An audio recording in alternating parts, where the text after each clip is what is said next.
For over 4 decades, the United States has officially recognized February as Black History Month. It's a time for us to celebrate the contributions and accomplishments of African Americans. But Black History Month isn't without its share of controversy and questions. How is Black history being observed in our community and in our schools today? We will tackle this topic with Dr. Crystal Moten, a curator of African American history at the Smithsonian Institution.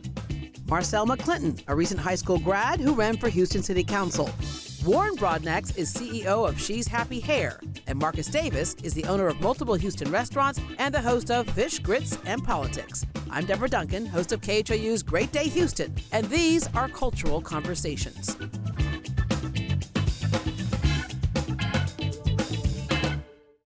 How much Black history did you get in school?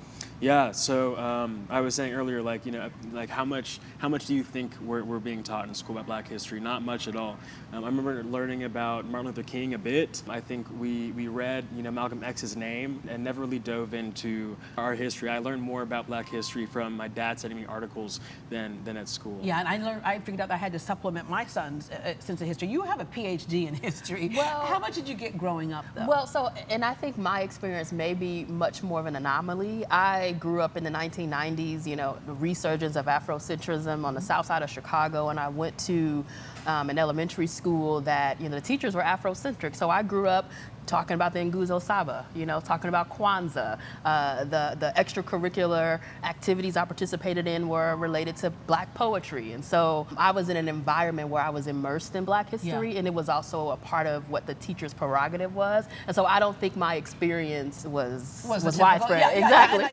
The precursor to Black History Month took place in 1926 when historian Carter G. Woodson and the Association for the Study of Negro Life and History proclaimed the second week in February as Negro History Week. That week was selected because it coincided with the birthdays of Abraham Lincoln on February 12th and Frederick Douglass on February 14th. Over the following decades, the week grew in popularity among educators, church congregations, and the Black press. In 1969, Black educators and students at Kent State University first proposed the idea of a month-long celebration of Black history. The first celebration took place in 1970. As the United States celebrated its bicentennial in 1976, President Gerald Ford officially recognized February as Black History Month.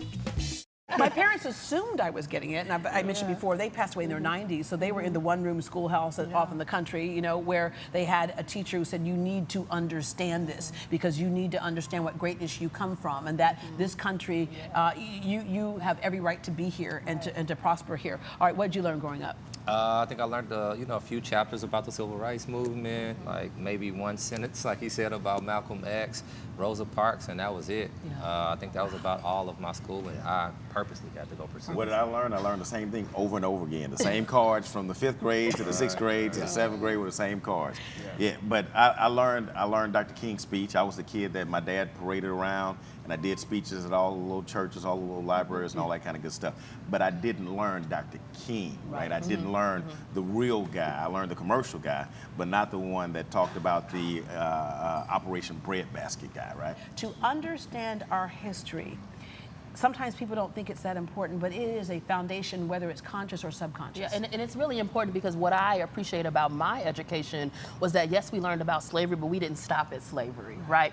You understood what slavery really meant to this country. You weren't just slaves. Right, exactly. And slavery is a part of our history. It's a defining moment in our history, and it's a moment that has reverberated, right? But there are other moments in our history to draw hope from and inspiration from, so that I knew what I was capable of. Yeah. All right, so knowing what you did not get, what do you teach your children?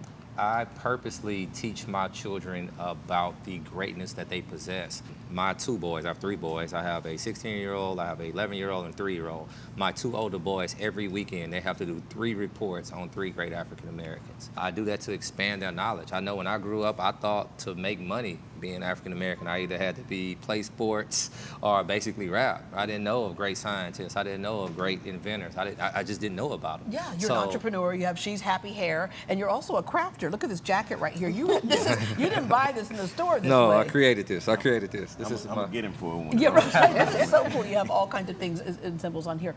For you, what do you teach your children? Man, as much as I possibly can. It is imperative that we share with our and it's not just our children. I find so many of our peers, so many of my colleagues who don't know the history. Do we need to really back up and make a concerted effort to share the story and share the things that were left out so that we can, is that the only way that we can move forward, is to kind of go, oh, I get it now? Part of it is a reinterpretation of American history and the American narrative. And it's not just to empower African Americans, right? But it's to spark a national dialogue of the importance of the stories of African Americans, but all who have contributed to this country, and reshaping what we think of as the possibilities, right? We think of America as, you know, as this pie and everyone gets a piece of the pie, right? But with that type of metaphor, there's always a scarcity mentality, right? And so reinterpreting American history and reinterpreting what we think of when we think of equality and equity. Yeah, thank you very much.